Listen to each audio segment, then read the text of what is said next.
kita punya anak dan istri, anak-anak tidak mampu membantu orang tua di kala sakaratul maut. Sesayang kita punya istri, tidak bisa membantu suami di kala sakaratul maut. Sesayangnya seorang suami kepada istri dan anaknya, tidak mampu mereka membantu istri dan anaknya di kala sakaratul maut. Kenapa? Karena Nabi Musa mengatakan, wallahi, aku bersumpah demi Allah, aku rasakan diriku di kala menghadapi sakaratul maut itu bagaikan aku menjadi seekor kambing yang 70 kali dikuliti oleh sang tukang jagal, masih lebih sakit sakaratul maut itu. Ya Allah, Bapak Ibu.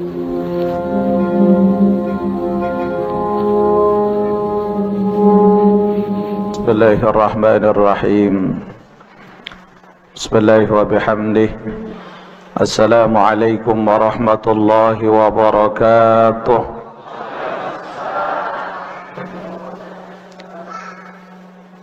Alhamdulillahi rabbil alamin. Wa bihi nasta'inu ala umuri dunya waddin.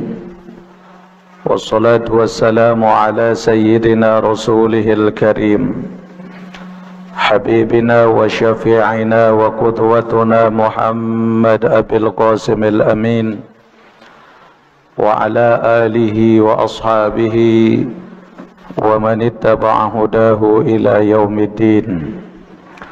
Qala subhanaka la ilma lana illa ma 'allamtana innaka antal alimul hakim. ولا حول ولا قوة إلا بالله العلي العظيم. أما بعد. Hadratil Mukarramin, segenap panitia dan DKM Masjid Al-Amin yang mudah-mudahan selalu dalam lindungan Allah Subhanahu wa Ta'ala,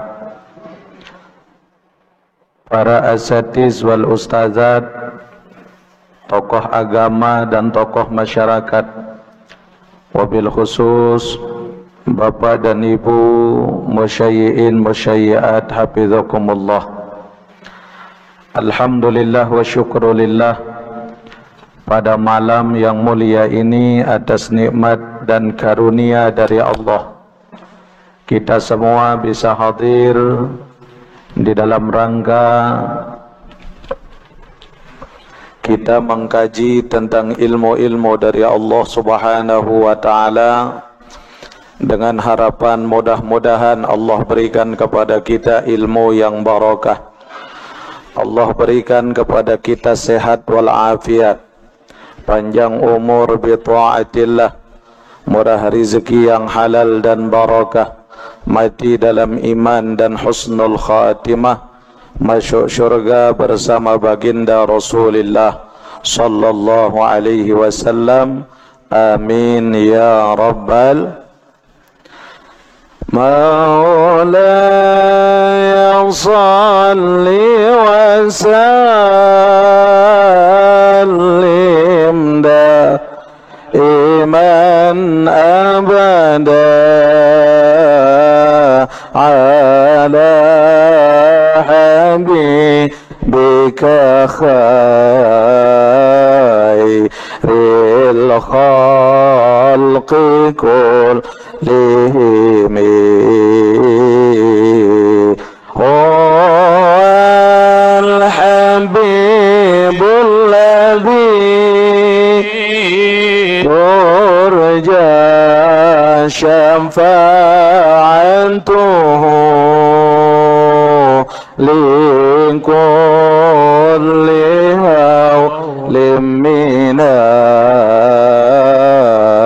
ahwalil muqtahimi. Ya Rabbi bil Mustafa balligh maqasidana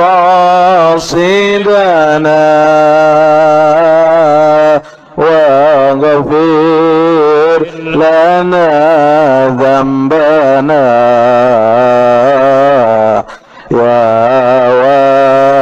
wasi'al karami ya Rabbi bil Mustafa balik maqasidana wa ghafir lana dzambana ya wasi'al karami ya Rabbi bil Mustafa balik maqasidana wa ghafir lana zambana ya wasi'al karami Allahumma salli wa sallim wa barik alaihi. Hadirin jamaah rahimakumullah, kita lanjutkan pengajian kita masih di dalam kitab Tanbihul Ghafilin. Bismillahirrahmanirrahim. Bab haulil mauti wa syiddatihi.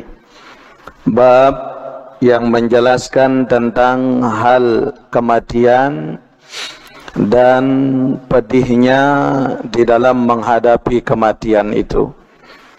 Qala al-faqih Abu Laits as-Samarqandi rahimahullahu ta'ala qala haddatsana Muhammad bin Fudal haddatsana Muhammad bin Ja'far haddatsana Ibrahim bin Yusuf haddatsana Al-Khalil ibn Ahmad haddatsana Al-Husain Al-Maruzi haddatsana Ibnu Abi Addi an Hamid an Anas ibn Malik qala Rasulullah sallallahu alaihi wasallam. Dari Al-Imam Abu Laits As-Samarqandi rahimahullahu taala, beliau mendapatkan hadis ini dari Muhammad bin Fadl, mendapat hadis ini dari Ja'far, dapat hadis ini dari Ibrahim bin Yusuf, Al-Khalil bin Ahmad, dan mendapatkan hadis ini dari Husain Al-Maruzi dan Ibnu Abi Addi dari Hamid dan dari Anas bin Malik radhiyallahu taala anhu. Baginda Nabi besar Muhammad sallallahu alaihi wasallam telah bersabda, "Man ahabba liqa Allahi ay al-masira ila daril akhirah." Barang siapa yang cinta pertemuan dengan Allah Subhanahu wa taala, atau kalau bahasanya kita ay al-masir ila daril akhirah. Siapa orang-orang yang senang untuk bertemu dengan Allah, untuk berjumpa dengan Allah. Wa ma'na mahabbatihi annal mu'mina idza ka'inda an-naza' fi halatin la yuqbalul imanu fiha wa yubashshiru biridwanillah wa jannatihi fayakunu mautahu ahabba ilaihi min hayatihi. Atau disebutkan, barang siapa yang senang untuk berjumpa dengan Allah, ay al-masir ilallah, untuk pulang ke hadirat Allah Subhanahu wa ta'ala, yaitu dikala mereka sampai kepada naza', mereka naza', orang yang menghadapi sakaratul maut. Maka dikala seseorang itu menghadapi sakaratul maut, tidak ada yang diterima oleh Allah kecuali iman. Tidak ada yang mampu menyelamatkan manusia dikala menghadapi sakaratul maut kecuali bimbingan iman. Bimbingan iman ini bukan zohir, bukan lahiriah, tapi batiniyah. Maka disinilah perlunya amalan-amalan batin. Di situ sudah tidak berguna lagi amalan zohir. Tapi yang berguna adalah amalan batin seseorang, bagaimana zikirnya, bagaimana adabnya, bagaimana sedekahnya, bagaimana hatinya, bagaimana bacaan Al-Qur'annya, maka itu yang berpengaruh dikala kita menghadapi sakaratul maut. Lalu di mana kita punya anak dan istri? Anak-anak tidak mampu membantu orang tua dikala sakaratul maut. Sesayang kita punya istri, tidak bisa membantu suami dikala sakaratul maut. Sesayangnya seorang suami kepada istri dan anaknya, tidak mampu mereka membantu istri dan anaknya dikala sakaratul maut. Kenapa? Karena Nabi Musa mengatakan, wallahi, aku bersumpah demi Allah, aku rasakan diriku dikala menghadapi sakaratul maut itu bagaikan aku menjadi seekor kambing yang 70 kali dikuliti oleh sang tukang jagal, masih lebih sakit sakaratul maut itu. Ya Allah, Bapak Ibu, ibarat seekor kambing 70 kali dikuliti oleh sang tukang jagal, lebih sakit dan dahsyat yang namanya sakaratul maut. Pantas Rasulullah sallallahu alaihi wasallam selalu berdoa, ya Allah biha, ya Allah biha, ya Allah bihusnil khatimah, ya Allah biha, ya Allah biha, ya Allah bihusnil khatimah. Semua ya Allah biha, ya Allah biha,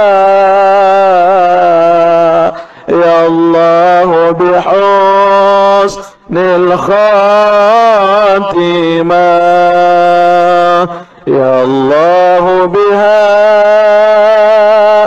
ya Allah biha, ya Allah bihusnil khatimah. Amin ya rabbal alamin. Dikala seorang hamba sampai kepada naza', tidak ada hal yang mampu diterima oleh Allah di saat naza' itu kecuali bimbingan iman. Bimbingan iman. Fiha yubashsharu ridwanillahi wa jannatih. Maka disitulah seseorang yang dikala naza' itu sudah ada pada dirinya, yang ada dalam pikiran mereka apabila mereka itu beriman, adalah disitulah seseorang itu dibantu dengan apa? Keredaan Allah subhanahu wa ta'ala. Disitulah Allah mendatangkan ridhonya. Kalau Allah sudah ridho kepada kita, maka pasti kematian oleh Allah subhanahu wa ta'ala yang Allah berikan kepada hamba-hambanya, kematian itu dirubah oleh Allah menjadi kasih sayang. Makanya Bapak Ibu, kita beramal dalam hidup niki bukan karena pahala, bukan karena pahala, tapi karena ridho. Coba kita kan diingatkan oleh ulama-ulama sufi, yang dicari dalam ibadah itu adalah ridhonya Allah. Ilahi anta maksudi wa ridhoka matlubi. Duhai Tuhanku, engkaulah tujuanku, bukan syurga, bukan neraka, tapi engkau tujuan ibadahku ya Allah. Wa ridhoka matlubi, dan ridhomu yang aku cari, ridhomu yang aku tuntut ya Allah. Makanya kita Bapak Ibu, dikala naza' itu sudah terjadi pada diri seseorang, dikala menghadapi kematian, maut itu sudah berada di kerongkongan kita. Makanya kata Nabi, istaghfir ma lam yugargir. Mohon ampunlah kalian kepada Allah sebelum nyawamu itu berada di kerongkonganmu.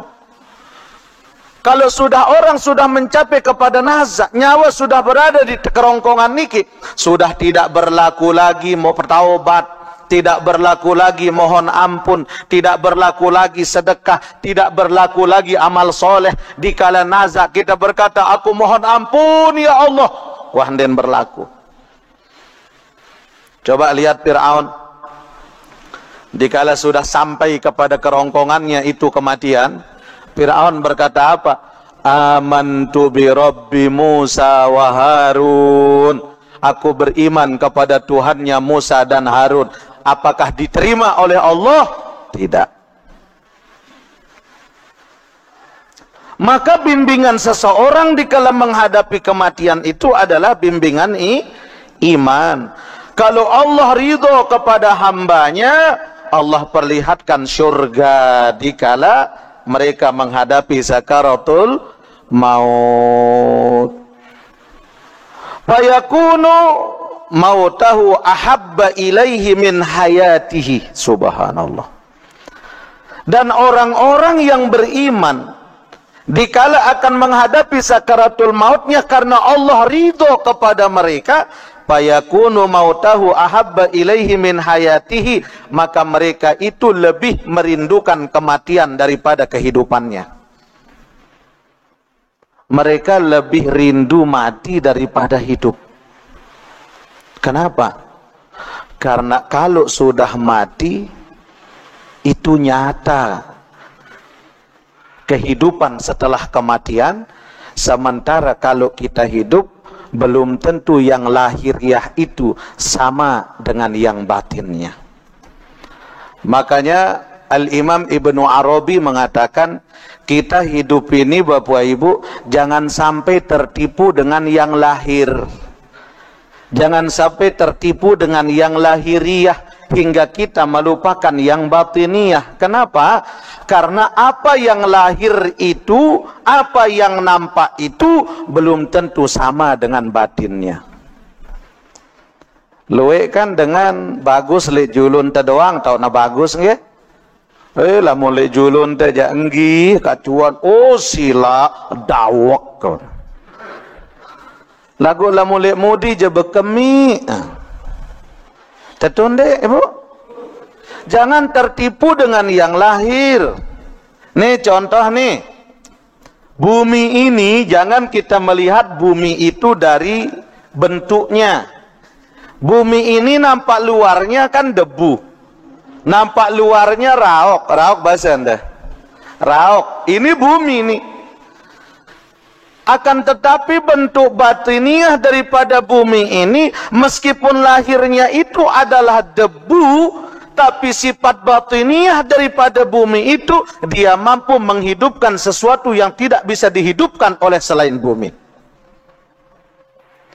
Jadi memandang orang, jangan pandang orang dari segi zohirnya saja, tapi pandang orang dari segi batinnya. Makanya Sayyidina Ali mengatakan, jangan engkau menghukum orang jadi dari telingamu, jangan menghukum orang dari pendengaranmu, akan tetapi hukumlah orang itu dari penglihatanmu. Karena luwe itu menghukum orang dari cerita. Oh lah mun wah dengar cerita le luar, besti mana? Ndek dah tahu apa, mana cerita-cerita, seru, hau tetun dek. Iya mah tetu cerita sindek man tetu, belum tentu benar apa yang dia ceritakan. Tapi jangan langsung menghukum dari telinga kita, tapi hukumlah orang dari pandangan kita sendiri. Oh dak man julu ndek teman kanggo sebut menu, sehingga ndek teman tahu tetu apa ndek, tegi tak julu. Benar apa tidak? Tabayun dulu, lihat dulu bagaimana sebenarnya. Dendek sekadar dengar cerita, kemudian kita memastikan. Nah iya pun bala itu Sayyidina Ali. Karena luwe itu Bapak Ibu nggih, menghukum orang dari pendengaran kita, tapi bukan dari penglihatan kita. Wah, nak dengar ongkat dengan macam-macam milu, macam-macam fitnah batur, gibah batur, melengek batur, sebut kekurangan batur. Ternyata pas berjumpa, ternyata lebih baik dari apa yang dia sangkakan. Apa karena?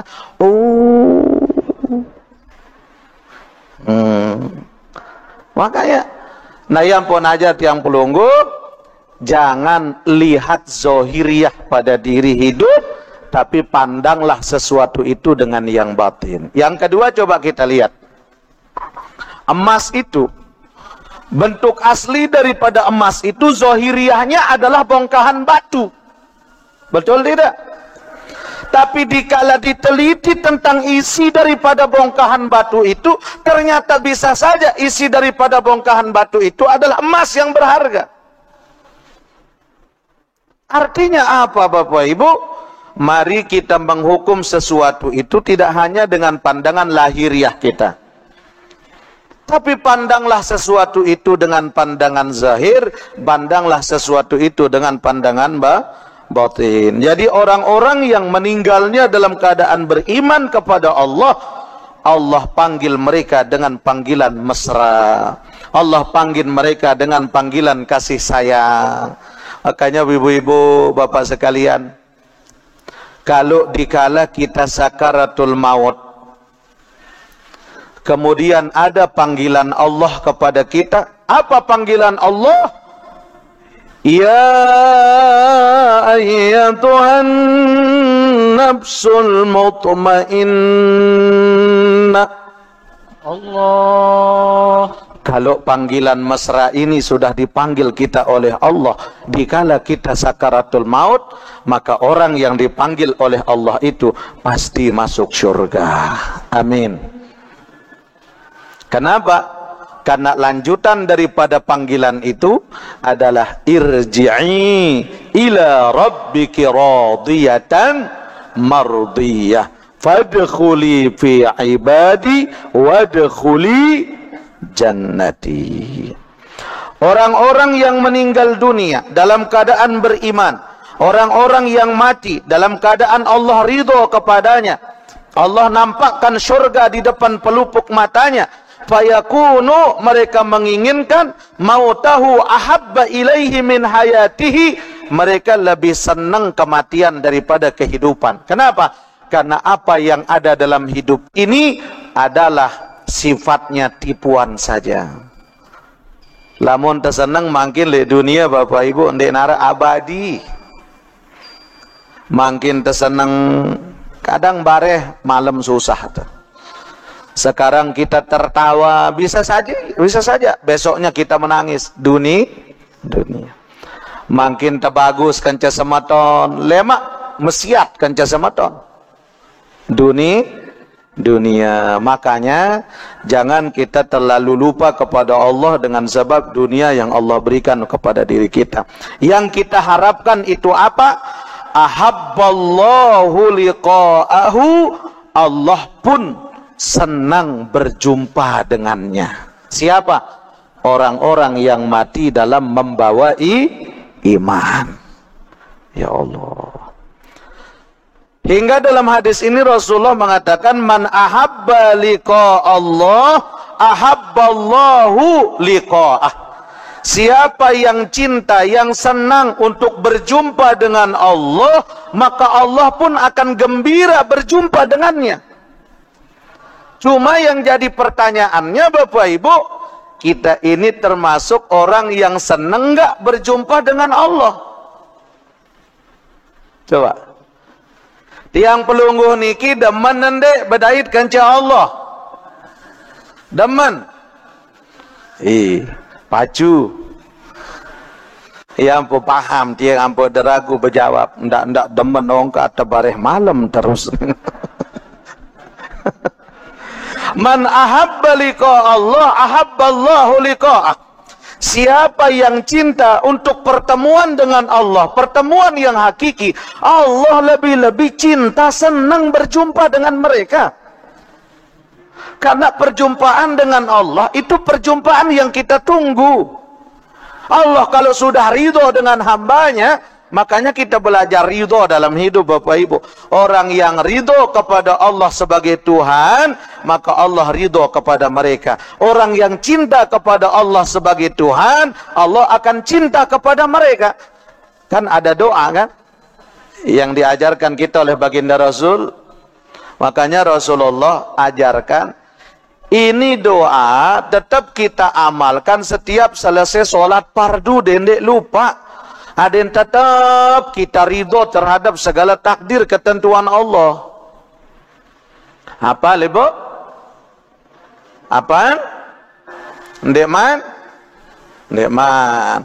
Raditu billahi rabba wa bil islami dina wa bi muhammadin nabiyyan wa rasula. Apal? Berhujan di man. Coba. Raditu billahi rabba wa bil islami dina wa bi muhammadin nabiyyan wa rasula. Raditu billahi rabba wa bil islami dina wa bi muhammadin nabiyyan wa rasula. Allah kasih kita ujian, sabar. Kenapa? Raditu billahi rabba. Kalau kita sudah ridho bahwa Allah sebagai Tuhan, maka apa pemberian Allah, terima. Ya kan, dengan ridho. Tapi kalau sedikit dikasih sama Allah, kita terima. Banyak dikasih sama Allah, kita terima. Baik dikasih sama Allah, alhamdulillah. Rugi dikasih sama Allah, alhamdulillah. Itu namanya orang ridho. Ibarat tiang pelunggu Bapak Ibu. Kita punya anak. Anak kita salah anak teniki. Kira-kira dengan kesalahan anak kita, apa kita harus membenci anak kita, ataukah kita tetap sayang kepadanya? Hah? Misalnya, anak te sekali ndekna sembayang, terjagur isi amaan. Nah, terus dipukul oleh orang tua, itu kita pukul karena kita sebab kita sayang, atau karena kita murka kepadanya? Kita sayang. Allah ngasih kita ujian. Ujian kita, kalau lulus Allah naikkan derajatnya. Itu karena Allah benci ataukah karena Allah sayang? Angka ibu dendek cerewet lalu. Lamun tuji terima. Nih bapak endak. Lamun temau sejelu alhamdulillah, kurang hasil dari yang biasa alhamdulillah. Ibu-ibu tebeng pelunggu si semaman dah seminggu 2 juta, alhamdulillah. Seminggu 2 juta, maka jatah sebulan arah 100.000, jatah belanja sejelo 2.000, bawanding kena alhamdulillah lagu juluan rere, lagu nekenen den samal. Kita ini kebanyakan ridho dikala yang menguntungkan, tapi dikala hal yang sifatnya merugikan, jarang kita ridho kepada Allah. Adik netetu-tetu gamak kalimat raditu billahi rabba. Allah Ta'ala alam. Azan dulu. Rabbana ya Rabbana ظلمنا أنفسنا وإن لم تغفر لنا وترحمنا لنكونن من الخاسرين ربنا يا رب ربنا ظلمنا أنفسنا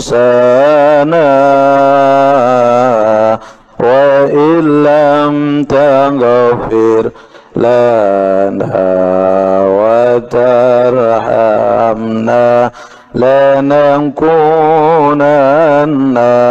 minal khasirin. Rabbana ya Rabb zalamna anfusana wa illam taghfir lana wa tarhamna lanakunanna minal khasirin. Amin ya rabbal.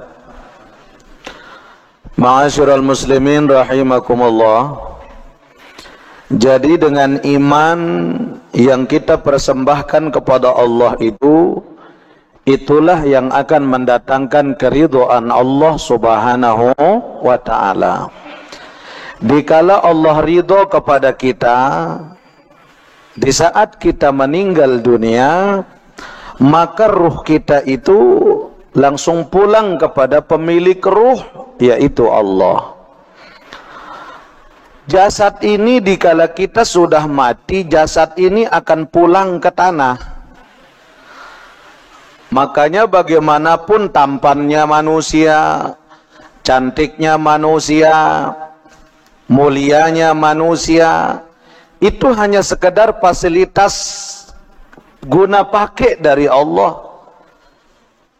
Tapi dikala kita sudah mati, ini jasad pulang ke tanah. Apa yang kita banggakan? Hidung pulang ke tanah, bulu mata sanjeregit talang semendak bercatok-catok. Ibu-ibu lalu nyongkol nak kuris bayi alis ganti si sepidol. Merepengkolan sile malum baru. Ini akan pulang ke tanah. Jasad ini dikala kita mati kembalinya ke tanah, karena jasad ini asal tanah. Tapi kalau ruh, dikala kita mati, ruh itu tidak mati. Ruh itu tetap hidup, dia akan pulang kepada pemilik ruh, yaitu Allah. Amal kembali ke kita. Kecil kita punya amal, kecil yang kita dapatkan. Besar kita punya amal, besar yang kita dapatkan. Baik yang kita tanam, baik yang kita dapat. Buruk yang kita tanam, buruk yang kita dapat. Amal itu kembali ke kita. Kapan? Dikala kita sudah mati. Makanya makom ruh itu ada dua. Makom ruh yang pertama adalah ruh yang radiyah. Makom ruh yang kedua adalah ruh yang mardiyah. Mana makom ruh yang radiyah? Makom ruh yang dikala mereka dalam perjalanan hidupnya, dia ridho terhadap apapun ketentuan Allah padanya, apapun yang berlaku kepadanya, dia tidak pernah menyalahkan takdir Allah. Dia tidak pernah menyalahkan ketentuan Allah. Dia nggak pernah nyalahin apa yang udah diberikan sama Allah, tapi kekurangan yang ada pada dirinya dia jadikan untuk bermuhasabah. Lamun salah pendait, dia bukan menyalahkan takdir, tapi dia salahkan dirinya. Dosa apa yang telah aku lakukan ya Allah?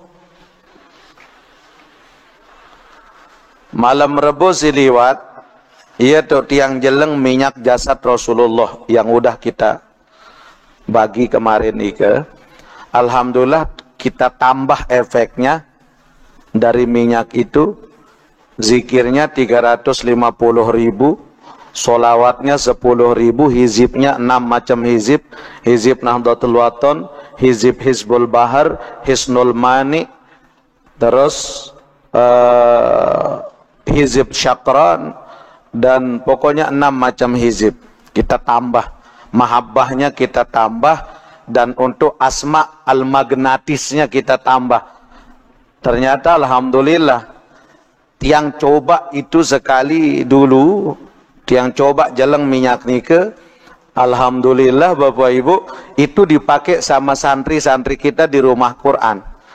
Hanya 3 tetes yang mereka minum, alhamdulillah dalam jangka 3 minggu bisa selesai 1 juz.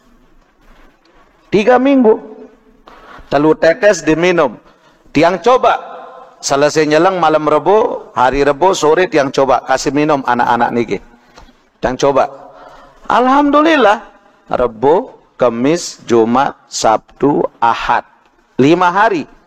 Tiang kasih mereka PR kalian, unindang kena, PR kalian minimal 5 halaman harus hafal dalam jangka 5 hari. Mau ternyata arak nyetor 10 halaman one. Arak nyetor 10 halaman, arak nyetor 12 halaman. Paling sedikit yang nyetor 5 halaman dalam jangka 5 hari. Subhanallah. Yang buat yang yakin Bapak Ibu. Nah itu kita tambah di efeknya. Nah selesai jeleng, karena sekedik kita dapat kemarin. Jadi untuk jamaah yang mau nyumbang sila. Ada yang siapkan, tapi tidak banyak. Nah, tapi tiang coba. Malam itu arah sopo jamaah tiang coba. Selesai jalan, pas bagi-bagi kan coba berapa orang jamaah, kelompok zikir, kelompok wirid yang ikut.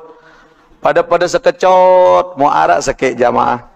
Sekedik mau, jamaah saya paling rajin. Dia paling rajin, dia paling nurut, dia paling apa, subhanallah. Tiang tidak ragu dengan dia. Lagu tiang cobaan. Tiang kasih arah sekecot mau.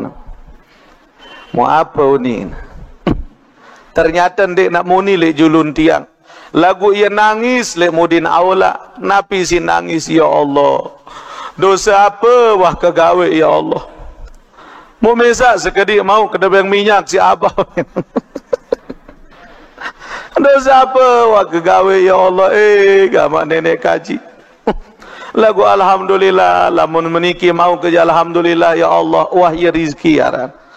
Subhanallah. Jadi dia bukan nyalahin Allah, bukan nyalahin model bagian, tapi yang dia salahin dirinya sendiri. Subhanallah Bapak Ibu. Makanya makom-makom orang-orang yang radiyah ini dan mardiyah itu makomnya ahlul badar. Makomnya ahlul badar. Orang-orang pejuang-pejuang badar. Kenapa? Jadi Allah Subhanahu wa ta'ala mencintai mereka lebih dari segala-galanya. Dengan lamun wah tecinta, selenge-lenge dengan tecinta, telang ruan lenge. Ibu, Bu, meneongkat dengan cerita ang sida. Adik, angka mele lalu saya pudin. Padahal kebedeng lain nak jewe terus ruan penampilan dekil of the kumal lo ni tekan. Lagu karena ada rasanya cara rasa cinta dia jawab apa? Oh ndek kembe-kembe ti makna bedeng zahir na aran saya pudin. Lagu alhamdulillah aku lebih nenau apa ke dalam daripada tua saya pudin pun. Dia bela dia meskipun disebut kekurangannya, disebut salahnya, tapi hilang kekurangan itu dengan cinta. Jadi orang-orang yang makomnya radiyah, makomnya mardiyah, hilang dosa-dosanya. Berembe-rembe dosa salah wah nagawe. Tapi karena keredoannya kepada Allah dan Allah ridho kepada mereka, Allah tidak hiraukan keburukan-keburukan yang sudah dia lakukan. Allah tidak peduli dengan maksiat yang sudah dia kerjakan. Kenapa? Yang ada adalah Allah cinta kepada mereka. Yang pun terpanggil fadkhuli fi ibadi wadkhuli. Mudahan tamu-tamu lek makom niki amin. Kalau makom yang kedua, makom yang mardiyah. Mana makom yang mardiyah ini? Tidak hanya mereka ridho kepada Allah, tapi ini dibalik. Allah yang ridho kepada mereka. Allah yang ridho. Ittakhidhi zinataki, kata Allah kepada syurga. Wahai syurga, kata Allah, berhiaslah kamu. Berhias. Surga bertanya kepada Allah, ya Rabb, memang siapa yang akan datang? Maka Allah jawab, yang datang kepadamu adalah kekasihku.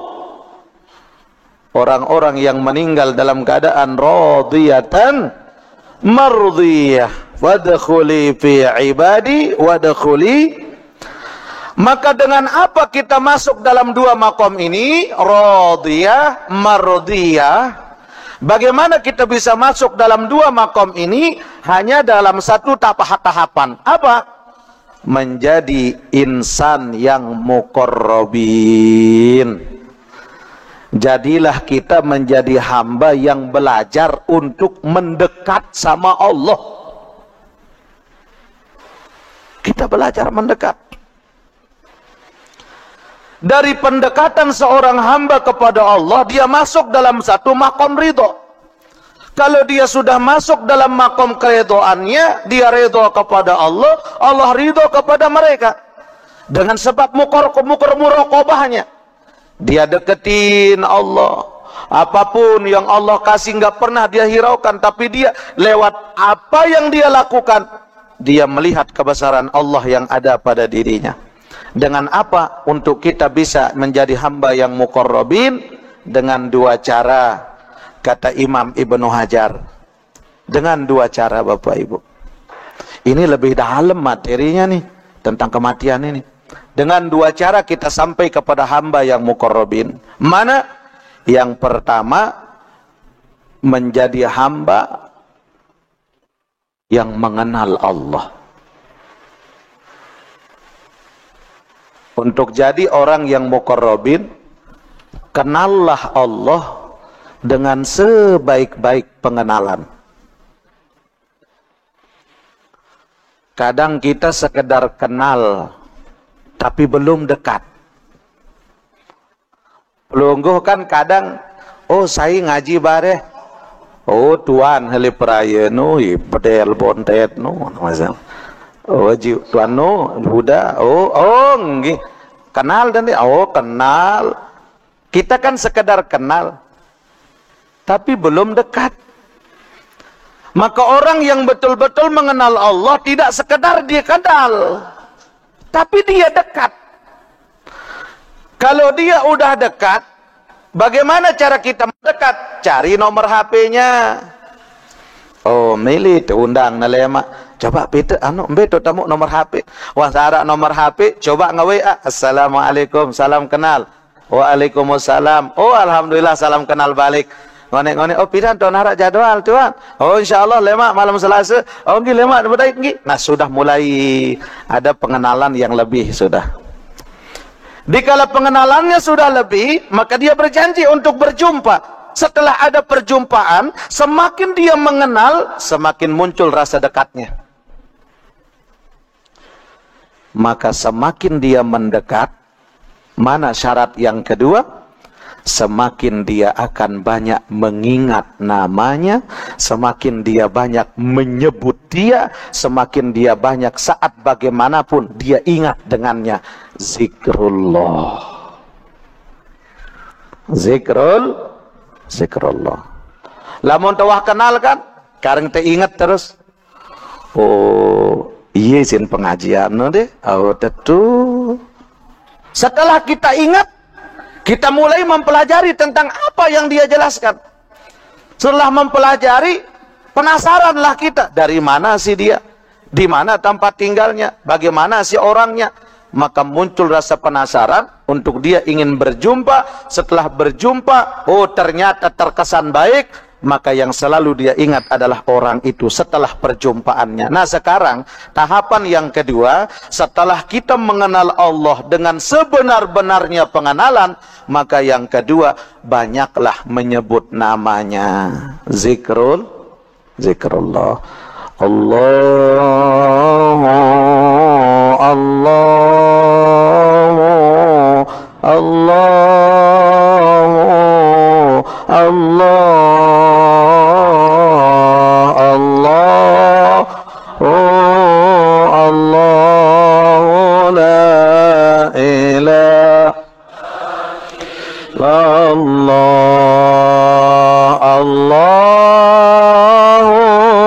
Allah, Allah, Allah, Allah, Allah, la ilaha illallah, Allah, Allah, Allah, Allah, Allah, Allah, la ilaha illallah. Banyaklah menyebut namanya. Oleh sebab itu para jamaah rahimakumullah, orang yang sudah mengenal Allah, orang yang banyak zikrullah, maka tiba-tiba dikala dia zikir, seperti yang sudah tiang sampaikan, dengan sendirinya badan ini ikut bergerak mengikuti irama zikir itu. Tiba-tiba waktu ente zikir, milun tengengget, milun tengangguk. Betul tidak? Apakah itu karena kita sengaja ataukah karena memang maunya badan? Maunya badan, bukan disengaja. Lamun tersengaja, ini menu berirama. Tapi justru dikala kita zikir tidak bergerak, lelah hidup. Coba zikir dan ulah bergerak, lelah kita badan. Kenapa? Karena jasad ini tidak akan mampu membendung yang batin, karena yang batin ini yang talaki langsung dengan Allah. Makanya kalau orang itu berzikir, tiba-tiba badannya bergerak. Kenapa? Karena ruh yang ada di dalam ini tidak tahan dengan zikir itu, karena ada kerinduan di dalamnya. Ini yang sering dia sebut tiap hari, tiap malam. Maka ruh itu ingin keluar untuk langsung muallak dengan Allah subhanahu wa ta'ala. Karena kiblatnya ruh itu adalah Allah. Ya ampun, melihat roh niki langsung berdait dengan Allah. Semakin panas, semakin lama dia berzikir, semakin panas badan ini. Kenapa? Karena ini jasad sudah tidak mampu menguasai efek daripada zikrullah. Tapi kolbu semakin nikmat, kolbu semakin nyaman, kolbu semakin terarah. Beda kalau orang kenyang dengan yang jasmani, dengan rohani. Lamun dengan besur, orang besuh dengan jasmani, dengan makan dan minum, kalau sudah kenyang berhenti tidak? Berhenti. Lamun tuah besur mentelah tinggi. Lagu kemelen jasmani ini kinden ini cukup. Coba perhatian lamun dengan buka puasa. Sendekman buka selapuk belina, selapuk piakna. Olek sepanci, kelepon sepanci, pecel, deman pecel cerorot, deman cerorot apem, si belo si bolet buih pinan. Daka menula munwah tama nasi, arah angan dekel orang cerorot, arah angan dekel orang si lain. Ndara kecuali lamun dengan samaksa diri dengan hawa nafsu, SDSB, semono tama semono buih. Cerorot sepanci bi, pecel telu piring bi, kolak telu manggo bi. Jarak-jarak bebukan di uras. Ngampok pusat nasib kolak. Iaran dengan benapsu. Jadi kalau makanan zohir sudah kenyang berhenti. Tapi kalau batin ini semakin banyak dikasih efek zikirnya, semakin dia tidak akan pernah mau berhenti. Yuk, dengan lamun wah nikmat zikir, no ragu ya mentelah. Si nikmat dia punya zikir. Saya mau berhenti, tidak berhenti, tidak mau berhenti, nanggung wah kadang nikmat. Dia tidak mau berhenti, waktu wah liwat. Pada marat tengaji, no liwat waktu. No. Cukup? Hah? Nah inilah kalau kita mengisi batin. Kalau orang mengisi batin itu, semakin banyak isinya, semakin penasaran dia karena nikmatnya. Makanya Bapak Ibu, ini yang terakhir nih. Dari makom radiyah dan mardiyah, kita akan bisa tembus dua makom ini dengan satu cara, menjadi hamba yang muqarrabin. Dengan apa ikhtiar kita untuk menjadi hamba yang muqarrabin? Dengan dua hal. Pertama, kenallah Allah dengan sebaik-baik pengenalan, dan yang kedua, perbanyaklah zikrullah. Yang terakhir Bapak Ibu, dari materi niki kita teringat dengan satu kisah yang luar biasa antara Khalifah Harun ar-Rasyid dengan seorang sufi yang bernama Bukhlul bin Amr. Bukhlul bin Amr, kalau bahasanya kita mun Bukhlul niki jak bahlul wahuna. Tapi kalau tiang membaca Bukhlul saja. Kalau bahlul no kan dengan bege, dengan botol, bodoh dan tolol. Itu orang bahlul, ente bahlul nih dengan garap kan. Tapi kita baca Bukhlul saja. Bukhlul bin Amr, atau sering dikenal namanya dengan Bukhlul al-Majnun. Bukan Laila Majnun. Bukhlul al-Majnun yang nama aslinya adalah Abu Ibrahim bin Amr. Beliau niki adalah ulama sufi yang terkenal di zaman Khalifah Harun ar-Rasyid. Bahkan dikenal saking taatnya, marak dengan gila entan ulama niki. Tapi dia seorang sufi. Dia sering menyendiri mbetona bekedek Bukhlul bin Amr niki. Bukhlul al-Majnun niki, dia sering bekedek lek kubur. Kubur doang lina bekedek. Enggak sinagawe nyapu kubur, meriri kubur doang. Akhirnya dalam suatu pemakaman berjumpa Harun ar-Rasyid dengan Bukhlul al-Majnun niki. Apa kata Harun ar-Rasyid? Memancing daripada Bukhlul al-Majnun, karena jarang ngeraos. Untuk dia berbicara dengan orang itu, kalau tidak bermanfaat, nggak mau dia bicara. Dia sedikit bicaranya, lagu selalu lamun wah ngeraos, taduk doang dengan isim. Maka dipancing oleh Khalifah Harun ar-Rasyid. Di atas kuburan ada orang meninggal, salah seorang meninggal. Apa kata Harun ar-Rasyid? Wahai Bukhlul al-Majnun, kamu ini kok tinggalnya di kubur padahal kamu belum mati. Kapan sih engkau sembuh? Kata Khalifah. Mun basentita piran tau udah sehat. Masa te bilang jelo, bilang malam kubur doang tau udah bekedek. Ndek ke demele ule jok balik dulu. Kapan sih engkau sembuh dari gilamu? Kata Khalifah. Kepancing Bukhlul al-Majnun, dia berkata apa? Wahai Khalifah, apa? Kata Harun ar-Rasyid, yang sebenarnya gila itu aku apa engkau? Tepetulak begitu aja Khalifah. Si gila no aku apa sih de?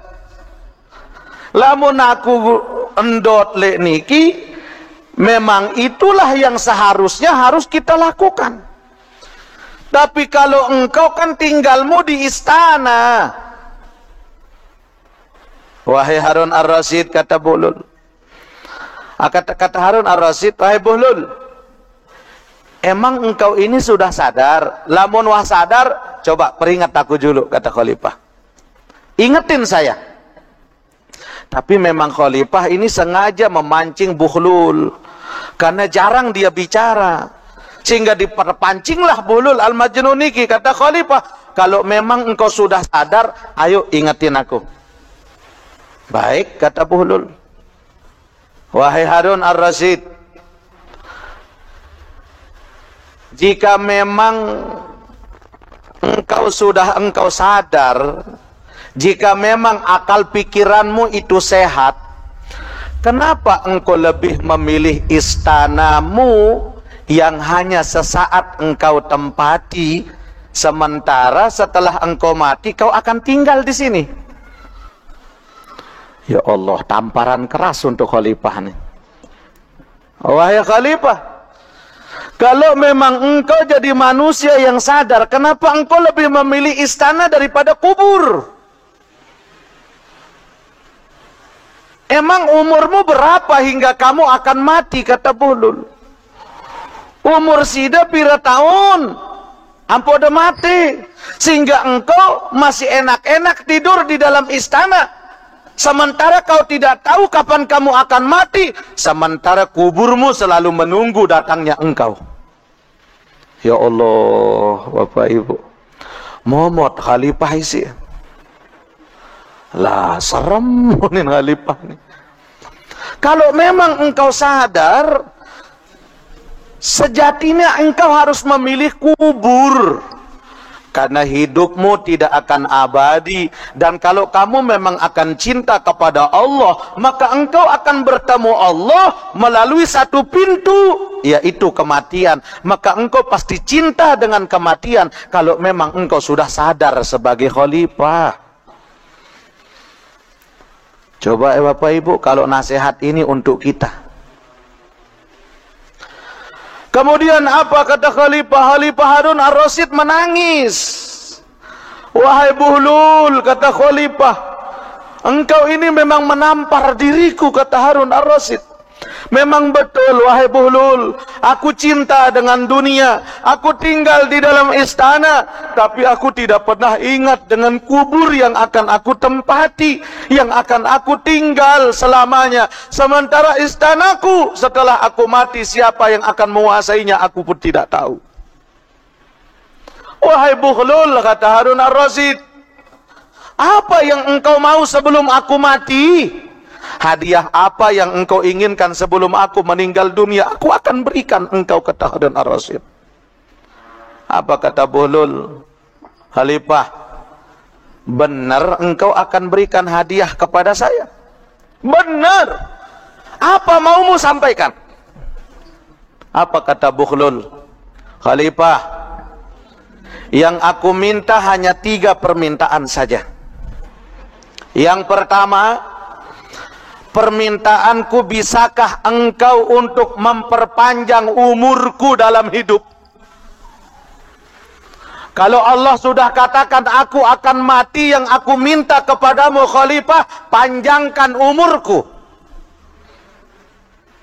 Yang kedua, dikala ajal akan menjemputku, malaikat maut akan datang menghampiriku, bisakah engkau menolongku dari malaikat maut yang akan menjemput nyawaku? Kalau engkau mau menolongku, ayo. Yang ketiga, kata Buhlul, dikala aku sudah sampai kepada hari akhirat, ada syurga dan neraka yang aku inginkan Khalifah, bisakah engkau memegang tanganku untuk engkau tarik aku masuk ke dalam syurga dan engkau hindarkan aku dari azab neraka? Kalau engkau bisa yang 3 ini, aku minta kepadamu, wahai Khalifah. Subhanallah. Bau kira-kira? Angka lemak waktu pilkada, iya endeng si teluni. Lamun bau si najamin si teluni ki, bismillah. Ya Allah, menangis Khalifah. Wahai Buhlul, demi Allah, satu pun dari 3 permintaanmu tidak ada yang bisa aku penuhi. Tidak ada yang bisa aku sampaikan. Tidak ada yang aku bisa, wahai Buhlul. Apa kata Buhlul? Wahai Khalifah, berarti engkau cuma manusia biasa. Tidak pantas aku meminta kepadamu, karena engkau saja tidak bisa menyelamatkan dirimu. Sekarang bagaimana dengan rakyat yang engkau pimpin? Ya Allah, dengan 1 orang Buhlul saja engkau tidak akan bisa memperpanjang umurku. Dengan 1 orang Buhlul engkau tidak akan bisa membelaku di depan malaikat maut. Dengan 1 orang Buhlul engkau tidak akan bisa menarik aku ke dalam syurga. Bagaimana nasib rakyatmu yang lain, wahai Khalifah? Semakin Harun Ar-Rasyid terseduh-seduh menangis. Apa kata Khalifah Harun Ar-Rasyid? Wahai Bulul, yang aku inginkan, doakan aku untuk keselamatanku.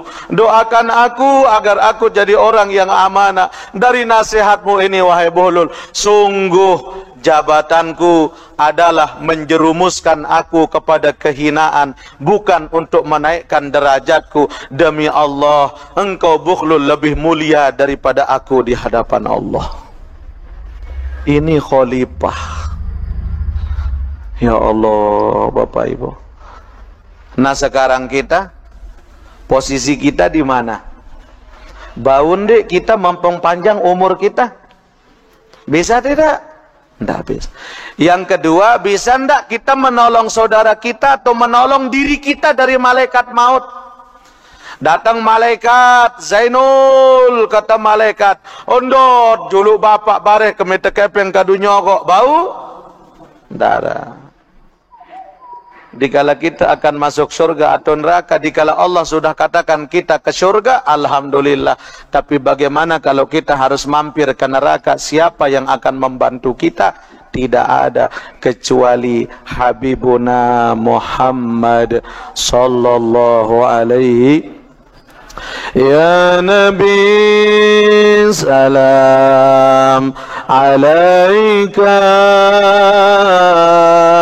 ya Rasul salam alaika, ya Habib salam alaika, salawatullah alaika, ya Nabi salam alaika, ya Rasul salam alaika, ya Habib salam alaika, salawatullah alaika. Mudah-mudahan Rasulullah berkenan memberikan syafaat kepada kita nanti di kala akhir hayat kita, nanti di pada hari kemudian, untuk masukkan kita ke dalam syurga dengan berkat syafaat baginda Nabi Muhammad sallallahu alaihi wasallam. Amin ya rabbal alamin. Wallahu ta'ala alam. Bismillahirrahmanirrahim. Alhamdulillahi rabbil alamin. Wassalatu wassalamu ala asyrafil anbiya'i wal mursalin Sayyidina Muhammadin wa ala alihi wa sahbihi ajma'in. Allahumma hdina bihidayatil ikhlas wa kaffir sayyiatina binuril ikhlas warfa' darajatina bitilawatil ikhlas ya dzal fadli wal ihsan wa najjina minan niran bikaramatil ikhlas. Allahumma ya muhawwilal ahwal hawwil ahwalana ila ahsanil hal bihawlika wa quwwatika ya aziz ya muta'al. Allahumma khtim lana bihusnil khatimah wa la takhtim alaina ya Allah bisu'il khatimah. Allahumma ya latif ultub bina fima jarat bihil maqabir. Allahumma ya latif ultub bina fima jarat bihil maqabir. Allahumma ya latif ultub bina fima jarat bihil maqabir. Wa sallallahu ala sayyidina Muhammadin wa ala alihi wa sahbihi wa sallam. Walhamdulillahi rabbil alamin. Al-Fatihah.